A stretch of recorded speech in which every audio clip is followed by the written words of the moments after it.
In 1993 in this country we adopted a definition that caused the number of AIDS cases to double overnight, and part of that reason was for the first time we began counting people as AIDS victims who were not ill and who did not have any symptoms. They had a low T-cell count. And that's only one low T-cell count. And T-cells are something that can fluctuate 100% in a given day.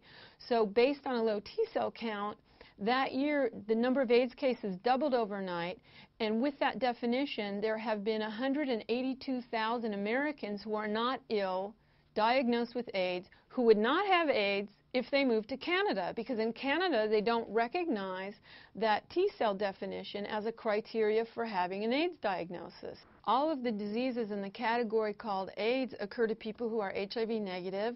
None of them are exclusive to people who test HIV positive, and all of them have causes and treatments that are known, well known, they're completely unrelated to HIV.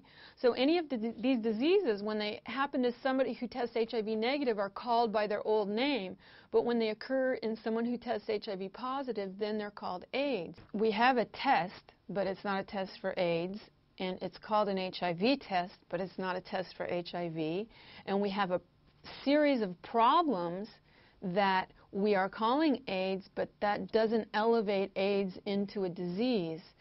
I don't know if you read magazines lately, there's a lot of ads for pharmaceutical drugs lately. These pharmaceutical companies are marketing more and more direct to consumers and encouraging you to ask your doctor for the remedy of the day. And I noticed that there's a lot of these syndromes popping up, like social anxiety disorder or SAD. I mean, you can make a syndrome out of anything you want, basically, and then find medicines to sell to make people better from it.